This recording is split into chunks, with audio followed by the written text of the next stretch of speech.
আজকে আমরা যে কাজটি করব সেটা হচ্ছে একটি ত্রিকোণমিতিক যে গাণিতিক সমস্যার সমাধান করব। কিন্তু এই ত্রিকোণমিতিক গাণিতিক সমস্যার সমাধানটা আমরা কয়েকটি ভিন্ন ভিন্ন পদ্ধতিতে করার চেষ্টা করব। তা আজকে যে বিষয়টা হবে, আজকে যে আমাদের যে আমরা গাণিতিক সমস্যাটা নির্ধারণ করছি বা নির্দিষ্ট করছি যে সমাধান করব, সেই সমাধানটা করব কি ভিন্ন ভিন্ন কয়েকটি পদ্ধতিতে। তাহলে দেখা যাক আজকে আমাদের সেই গাণিতিক সমস্যাটা কি আর কয়টি ভিন্ন ভিন্ন পদ্ধতিতে সেই গাণিতিক সমস্যাটা সমাধান করা যায়। আচ্ছা, তাহলে আমরা দেখে নিচ্ছি যে আজকে আমাদের ত্রিকোণমিতিক সেই গাণিতিক সমস্যাটা কি। আজকে আমাদের ত্রিকোণমিতিক গাণিতিক সমস্যাটা হচ্ছে tan a সমান 1/√3 হলে cosec square a minus sec square a divided by cosec square a plus sec square এর মান নির্ণয় করো। অর্থাৎ আমাদের এই tan এর মানটা দেওয়া আছে আর এর মানটা নির্ণয় করতে হবে। এখন আমরা যেটা করব যে ভিন্ন ভিন্ন কয়েকটি পদ্ধতিতে এই গাণিতিক সমস্যাটা সমাধান করার চেষ্টা করব। তাহলে আমরা প্রথম শুরু করতেছি প্রথম পদ্ধতি। আমরা আজকে এখন শুরু করব প্রথম পদ্ধতি।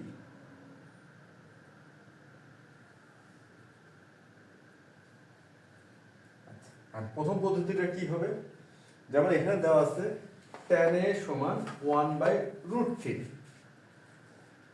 এখানে যে কাজটা করব, প্রথমে একটি আমরা সমকোণী ত্রিভুজ অঙ্কন করে নেব। কি করব? সমকোণী ত্রিভুজ অঙ্কন করব। আচ্ছা, এখানে দেওয়া আছে tan a সমান 1/√3।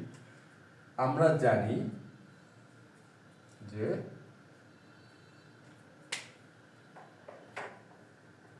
tan থিটা সমান, আমরা a লিখতে পারি, সমস্যা নাই। tan a সমান হচ্ছে লম্ব বাই ভূমি।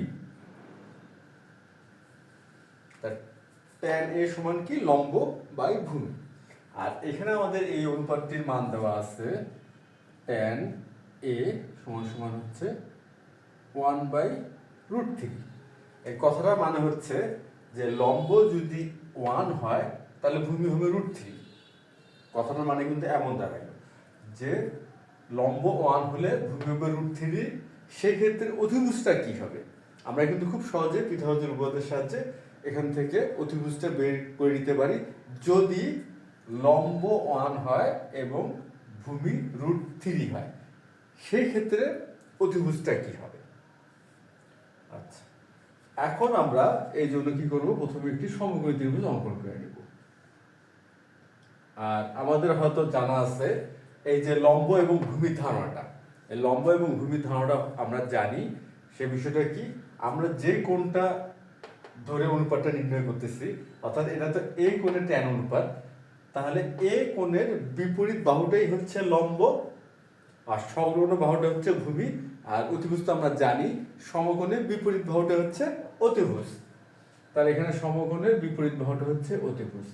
তাহলে এখানে যদি আমরা a লিখি, এটা b, এটা c, সেই ক্ষেত্রে a কোণের বিপরীত বাহু হচ্ছে কি? bc। তাহলে bc কে আমরা ধরে নিতে পারি 1। আমরা bc কে কি ধরে নিতে পারি? 1 ধরে নিতে পারি। আর ভূমি √3।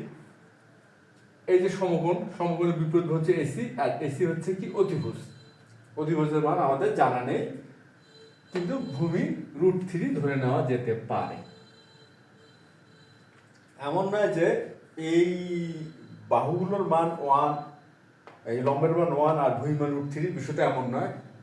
বিষয়টাকে এইভাবে দেখতে হবে, যদি লম্ব 1 হয় সেক্ষেত্রে ভূমি হচ্ছে √3 এবং ভূমি 1 এবং লম্ব 1 এবং ভূমি √3 হলে সেই ক্ষেত্রে অতিভুজটি কি হবে? বিষয়টা যদি এইভাবে ভাবা যায় তাহলে ঠিক আছে। আচ্ছা, এখন আমরা চেষ্টা করি অতিভুজটা বের করার। তা পিথাগোরাস উপপাদ্য অনুযায়ী কি লেখা যাবে?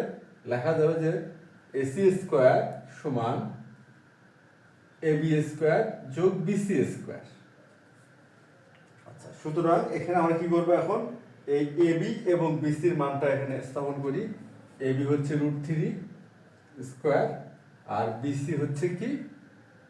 bc সি 1, তাহলে এবার 3 প্লাস 1 সমান সমান 4, অতএব এসি সমান সমান হচ্ছে √4 সমান সমান 2। তাহলে এসির মান পেলাম আমরা 2। আচ্ছা, এখানে 2 লিখলাম। আমরা এই সমকোণী ত্রিভুজের তিনটি বাহুর মানই নির্ধারণ করতে পারলাম। এখন আমরা কি করব? এই মান নির্ণয় করব। আমরা এখন করব এটা কি? মান নির্ণয়। এখানে কি দেওয়া আছে? এখানে দেওয়া আছে হচ্ছে cosec square A minus sec square A divided by cosec square A plus sec square A. এটা কি করব? মান নির্ণয় করব। এখন আমরা যেহেতু লম্ব, ভূমি এবং অতিভুজ এই তিনটি বাহুরই মানে একটা ধারণা আমরা পেয়ে গেছি, সুতরাং আমরা খুব সহজে কোসেক এবং সেকের মানটা নির্ণয় করতে পারবো। এখানে আমরা নির্ণয় করে ফেলি। তাহলে অতএব কোসেক এ, আচ্ছা কোসেক সমান সমান কি হয়? কোসেক সমান সমান হয় অতিভুজ ভাগ হচ্ছে লম্ব, অতিভুজ ভাগ লম্ব। এখন অতিভুজ কি? অতিভুজ হচ্ছে এসি, অতিভুজ হচ্ছে এসি আর লম্ব হচ্ছে বিসি। সুতরাং 2 1, কারণটা কি? এসি আমরা বের করলাম 2 আর বিসি তো 1, সুতরাং হচ্ছে 2। তাহলে কোসেক এ হচ্ছে 2। এখন আমাদের দরকার হচ্ছে সেক। আচ্ছা, এখন সেক সমান কি? সেক হচ্ছে অতিভুজ ভাগ ভূমি, অতিভুজ ভাগ ভূমি। এখানে অতিভুজ কি আছে? অতিভুজ আছে এসি আর ভূমি আছে হচ্ছে এবি। তাহলে এসি ভাগ এবি সমান সমান হচ্ছে 2/√3। আমাদের সেকের সমান কি আসলো? 2/√3 আসলো। এখন আমরা কোসেক এবং সেকের মানটা যদি এখানে স্থাপন করি, খুব সহজেই আমরা মান নির্ণয়টা করে ফেলতে পারবো। তাহলে এখানে আমরা স্থাপন করলাম কোসেকে। কোসেকের সমান সমান লেখা যাবে হলো 2, অর্থাৎ এখানে যদি স্কয়ার আছে তাহলে স্কয়ার দিলাম 2 স্কয়ার, আর সেক 2/√3 অর্থাৎ 2/√3 লিখে স্কয়ার দিলাম। আর এখানে আছে কি? Cosec square A plus sec square A. তাহলে কোসেক এ হচ্ছে 2 এর উপর স্কয়ার দিলাম, এখানে আছে প্লাস দিলাম প্লাস, আর সেকের মান আছে 2/√3, এখানে 2/√3 লিখে স্কয়ার দিলাম। আচ্ছা, এখন কি করা যেতে পারে? এই 2 এর উপর স্কয়ার মানে 4 হবে, 4, আর এখানে 2/√3 তাহলে হবে 4/3 ডিভাইডেড বাই 2 এর উপর স্কয়ার, তাহলে 4 প্লাস 4/3। এখন আমরা কি করব? জাস্ট গাণিতিক ক্যালকুলেশনটা করব, করলে কিন্তু আমাদের মানটা চলে আসবে। আচ্ছা, নির্ণয় করি। এখানে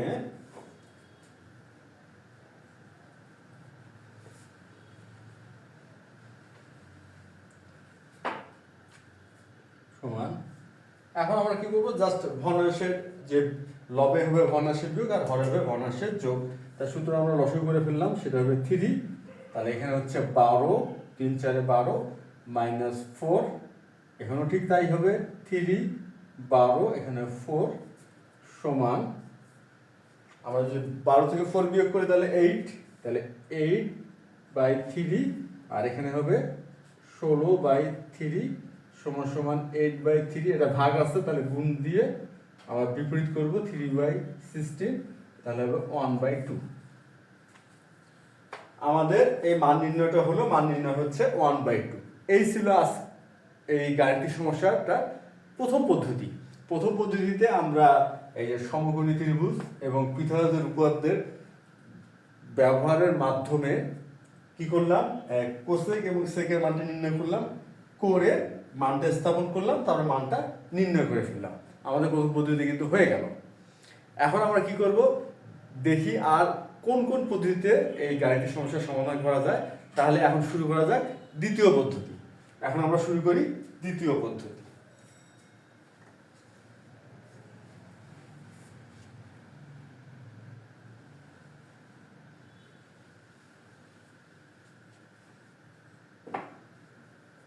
দ্বিতীয় পদ্ধতি আচ্ছা, দ্বিতীয় পদ্ধতিতে যে কাজটা করব, এখানে কি দেওয়া আছে, tan a সমান 1/√3 দেওয়া আছে।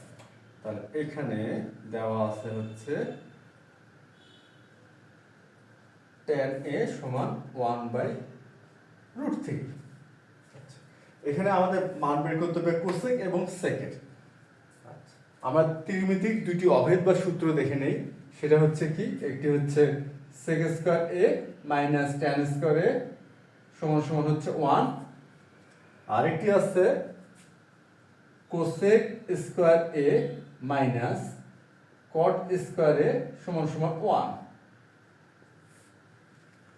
আমরা চেষ্টা করব এই যে দুটি ত্রিমিতিক অভেদ বা সূত্র, এই ধারণা ব্যবহার করার মাধ্যমে এই দ্বিতীয় পদ্ধতির অর্থাৎ এখনকার বা এই পদ্ধতিতে গাণিতিক সমস্যাটা সমাধান করার চেষ্টা করা। তাহলে এখানে tan এর সমান 1/√3 আছে, আর এখানে আমাদের দরকার কার মান, sec স্কয়ারের মান দরকার, আর হচ্ছে কোসেক স্কয়ারের মান দরকার, বা কোসেক বা সেকের মান দরকার। এখন যদি আমরা এটা 1 নম্বর দিয়ে রাখলাম, এটা 2 নম্বর, 1 নম্বরে যে সূত্রটা আছে এই ধারণাটা ব্যবহার করি, তাহলে কিন্তু খুব সহজে আমরা সেক বা সেক স্কয়ারের মানটা নির্ণয় করতে পারবো। এখন এটা ব্যবহার করতে গেলে কি করতে হবে, তেমন কিছুই না। আমরা প্রথমে কি করি, উভয় পক্ষকে বর্গ করে নিই। আমরা যদি উভয় পক্ষকে বর্গ করি, সেক্ষেত্রে হবে tan স্কয়ার a সমান সমান 1/√3 স্কয়ার। আমরা উভয় পক্ষকে বর্গ করলাম। এখন এখানে আছে tan স্কয়ার। আচ্ছা, আর আমাদের মান দরকার কি, sec স্কয়ার। তাহলে এই 1 নম্বর যে আমাদের সূত্রটা আছে, সেই ধারণাটা যদি আমরা ব্যবহার করি, তাহলে ব্যাপারটা কি দাঁড়াচ্ছে, এই যে দেখি আমরা, sec স্কয়ার a সমান সমান হবে 1 প্লাস tan স্কয়ার a, অর্থাৎ 1 প্লাস tan স্কয়ার হলে sec স্কয়ার লেখা যাবে। সেক্ষেত্রে আমরা কি করব, উভয় পক্ষে 1 যোগ করে দিই, উভয় পক্ষে করে দিব 1 যোগ। তাহলে 1 যদি যোগ করে দেই, এই যে আমাদের রুট আছে, এই জন্য 1/3 হলো 1 যোগ করে দিলাম। আর অতএব 1 প্লাস tan স্কয়ার এর সমান কি, sec স্কয়ারে। তাহলে এখানে আমরা sec স্কয়ারে লিখলাম, আর এখানে হবে 3 লসাগু করলাম আর কি, 3 এখানে 1 প্লাস 3 সমান সমান 4/3। আমাদের কিন্তু sec স্কয়ার এর মানটা বের হয়ে গেল বা নির্ণয় করে ফেললাম। আমরা কি পেলাম, sec স্কয়ার এর সমান সমান 4/3।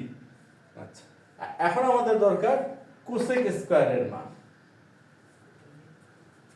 তাহলে আমরা কি করতেছি, এখন আবার লিখি tan a সমান সমান 1/√3। আমরা জানি tan এর বিপরীত অনুপাত হচ্ছে cot, tan এর বিপরীত অনুপাত কি, cot। সুতরাং কি হবে, cot a সমান কি হবে, √3 হবে। tan এর বিপরীত cot, আর 1/√3 এর বিপরীত হচ্ছে √3, তাহলে cot a সমান সমান √3। এখন দেখি আমাদের যে 2 নম্বর সূত্রটা লিখে রাখা হয়েছে, এখানে লেখা আছে cosec square a minus caught square a সমান সমান 1। সুতরাং এখান থেকে আমরা একটি সিদ্ধান্ত নিতে পারি বা ধারণা দাঁড় করাতে পারি যে কোসেক স্কয়ার a সমান সমান 1 plus cot square a, cosec square a সমান সমান 1 প্লাস কট স্কয়ার। এই ক্ষেত্রে আমরা কি করতে পারি, উভয় পক্ষকে বর্গ করি। বর্গ যদি করি, তাহলে এখানে হচ্ছে কট স্কয়ার a সমান সমান √3 স্কয়ার, বা এখন আমরা কি করব, এখানে দেখা যাচ্ছে 1 প্লাস কট স্কয়ার হলে কোসেক স্কয়ার a লেখা যায়, তাহলে উভয় পক্ষে আমরা 1 যোগ করব। তাহলে 1 যোগ কট স্কয়ার a সমান সমান 3, যেহেতু স্কয়ার আছে, তাহলে √3 কে স্কয়ার করলে কি হবে, 3 হবে, এখানে 1 লিখলাম। তাহলে অতএব 1 প্লাস কট স্কয়ার কি, কোসেক স্কয়ার a, তাহলে কোসেক স্কয়ার a সমান সমান হলো 4। তাহলে কোসেক স্কয়ারের মানটা কি পেলাম, 4 পেলাম। আমাদের যে মান দুটি জানা দরকার ছিল, সে মান দুটি কিন্তু আমরা নির্ণয় করে ফেললাম। একটা হলো সেক স্কয়ারে, একটা হচ্ছে কোসেক স্কয়ারে। এখন আমরা মান নির্ণয় শুরু করতে পারি। আচ্ছা, এখন আমরা মান নির্ণয় করব। তো কি করলাম, cosec square A minus sec square A divided by cosec square a plus sec square A লিখে ফেললাম সমান, এখন কোসেক স্কোয়ারের মান আমরা কি পেয়েছি 4, তাহলে এখানে আমরা 4 লিখলাম, আর সেক স্কোয়ারের মান পেলাম আমরা হচ্ছে 4/3, তাহলে এখানে 4/3 পেলাম লিখলাম, আর এখানে আছে কোসেক স্কোয়ারে +4 আর প্লাস দিলাম সেক স্কোয়ারে 4/3। এরপর হচ্ছে আমরা যে প্রথম পদ্ধতিতে যে কাজটা করছি, যা সরল করা বা ক্যালকুলেশন করা, সেটা করলে কিন্তু আমাদের মানটা চলে আসবে। আচ্ছা দেখি কি হয়, 3 12 -4 3 এটা 12 +4 সমান এখানে হচ্ছে 8/3 16/3 ইকুয়াল হচ্ছে 8/3 ইন্টু 3/16 সমান 1/2। আমাদের কিন্তু দ্বিতীয় পদ্ধতিটা হয়ে গেল। দ্বিতীয় পদ্ধতিতে কি করা হলো, ত্রিকোণমিতিক অবয়ব বা সূত্র ব্যবহার করার মাধ্যমে আমরা সেক স্কোয়ারে এবং কোসেক স্কোয়ারের মানটা নির্ণয় করলাম, তারপরে আমরা মানটা স্থাপন করার মাধ্যমে ওই যে আজকের গাণিতিক সমস্যার সমাধানটা আমরা করে ফেললাম। এই ছিল আজকে আমাদের দ্বিতীয় পদ্ধতি। এরপরে যে পদ্ধতিটা আমরা করব, আচ্ছা তাহলে আমরা এখন কি শুরু করব, এখন শুরু করবো আমরা তৃতীয় পদ্ধতি। তৃতীয় পদ্ধতিতে দেখা যাক কিভাবে গাণিতিক সমস্যাটা সমাধান করা যেতে পারে। আচ্ছা এখন শুরু হচ্ছে আমাদের তৃতীয় পদ্ধতি।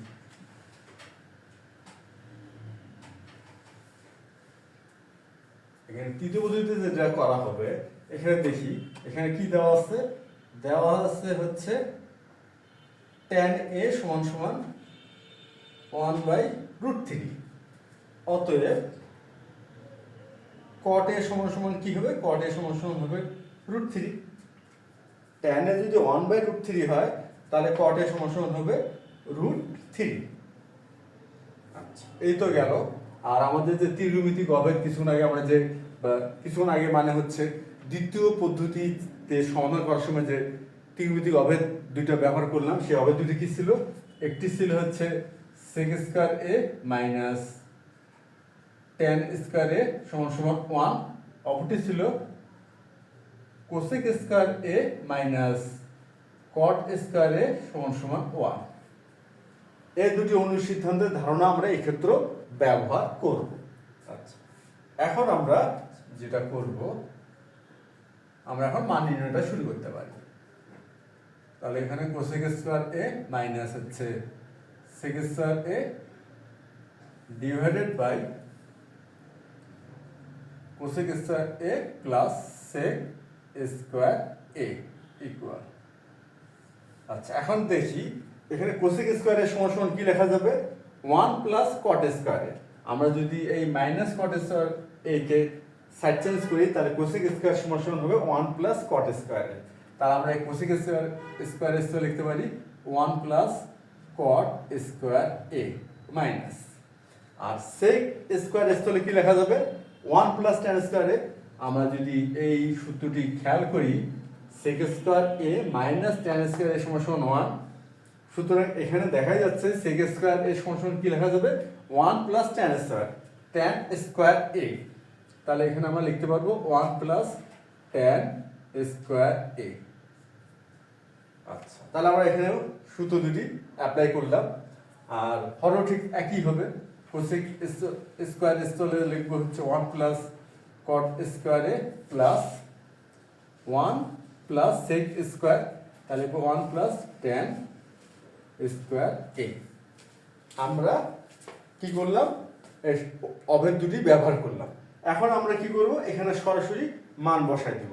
এখানে আমাদের tan এর মান কি 1/√3 আর cot এর মান হচ্ছে √3, তাহলে এখানে আমরা সরাসরি এটা স্থাপন করতে পারবো। আচ্ছা তার আগে এখানে কি করব, 1 প্লাস cot স্কয়ার a, আমাদের ব্র্যাকেট তুলে দিতে, তাহলে -1 মাইনাস tan স্কয়ার a হবে। আচ্ছা আর এখানে কি হবে, এই যে 1 আর এই হচ্ছে 1, আমরা কি করব যোগ করব, তাহলে হচ্ছে 2, আর এখানে cot square a plus tan square a। আমরা এখানে আর মানটা স্থাপন করলাম না। আচ্ছা এখানে 1 আর 1 বিয়োগ করলে কি হবে? শূন্য হবে। আচ্ছা,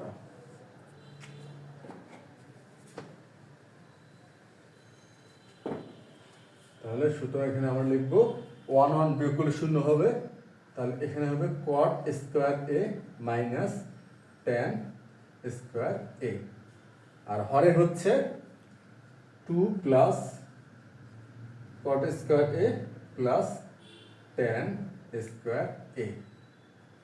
এখন আমরা মানটা বসাতে পারি।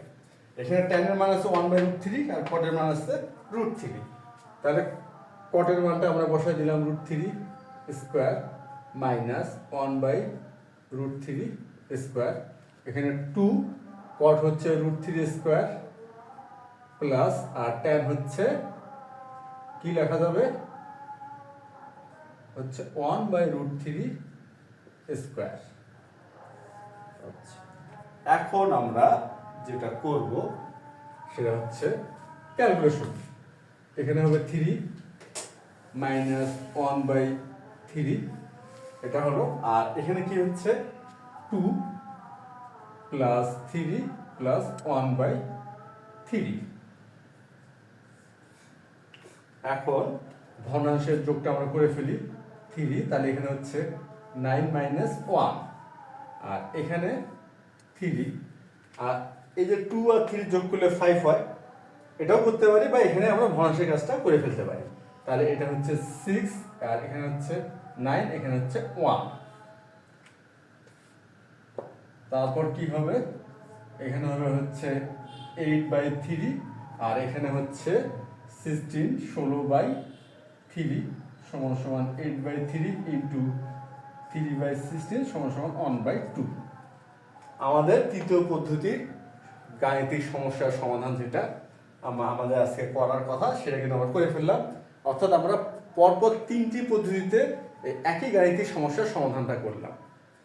এখন আমরা চতুর্থ পদ্ধতি বা পদ্ধতি নাম্বার 4 সেইভাবে বা একটু অন্যরকম করে, যেটাকে আমরা চতুর্থ পদ্ধতি বা পদ্ধতি নাম্বার 4 বলতেছি, দেখি এখন আমরা সেই কিভাবে এই গাণিতিক সমস্যার সমাধানটা করা যেতে পারে। তাহলে এখন আমরা শুরু করব কোনটি, পদ্ধতি নাম্বার 4 বা চতুর্থ পদ্ধতি।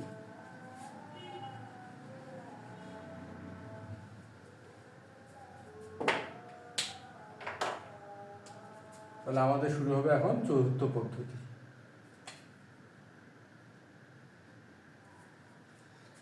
আচ্ছা, আমরা এখানে কি করব, প্রথমে দেখি যেটা দেওয়া আছে সেটা লিখে ফেলবো। আমাদের এখানে দেওয়া আছে কি, দেওয়া আছে হচ্ছে tan এ সমান সমান 1/√3। তাহলে এখানে আমরা লিখে ফেলি tan a সমান সমান 1/√3, বা tan এ সমান কি লেখা যায়, আমরা জানি tan এ সমান লেখা যায় sin a divided by cos a। তাহলে আমরা লিখে ফেলি sin a divided by cos a সমান সমান 1/√3। আচ্ছা, এরপর আচ্ছা আমরা জানি sin a হচ্ছে সমান লেখা যায় 1/cosec a, sin a সমান সমান লেখা যায় 1/cosec a, R cos a সমান সমান লেখা যায় 1/sec a। এখন কথা হচ্ছে যে কেন আমরা এভাবে লিখবো, sin a সমান 1/cosec a R cos a সমান 1/sec a। এই জন্য লিখবো, আমাদের যে আজকে মান নির্ণয় করতে হবে সেখানে cosec এবং sec এই দুটি অনুপাত আছে, sin এবং cos এই দুটি অনুপাত কিন্তু নাই, আছে কি cosec এবং sec। এই জন্য আমরা sin কে কনভার্ট করব cosec দিয়ে, আর cos কে কনভার্ট করব sec দিয়ে। এই জন্যই আমরা sin এর স্তরে লিখতেছি 1/cosec a, আর cos এর স্তরে লিখব 1/sec a, আর এটা হলো 1/√3। এরপর কি করব, এখানে 1/cosec a ইনটু দিয়ে sec a ডিভাইডেড বাই 1 লিখব। তাহলে হচ্ছে 1/cosec a into sec a বাই 1 সমান সমান হচ্ছে 1/√3। এখন এখানে কি হবে, এখানে হবে হচ্ছে sec a by cosec a সমান সমান 1 বাই √3। এখন আমরা একটি বিষয় খেয়াল করি, এখানে cosec square a minus sec square a আছে, সুতরাং আমরা কি করব, আমরা ব্যস্তকরণ করব। এখানে ব্যস্তকরণ করলে কি হবে, cosec a divided by sec a হবে ইকুয়াল √3/1। আমরা এখানে কি করলাম, ব্যস্তকরণ করলাম। এরপর একটি বিষয় খেয়াল করি, cosec এখানে স্কয়ার, sec এখানে স্কয়ার, সুতরাং আমরা কি করি, উভয় পক্ষকে বর্গ করি। আচ্ছা, উভয় পক্ষকে যদি বর্গ করি তাহলে হচ্ছে cosec square a divided by sec square a সমান সমান, আর এখানে বর্গ করবি √3/1 স্কয়ার। আচ্ছা, যেহেতু √3 আছে তাহলে এখানে 3 হবে, আর 1 এর বর্গ তো 1ই হবে, তাই 3/1। তাহলে এখানে আমরা লিখব cosec square a divided by sec square a সমান সমান রুট নয় তো 3/1।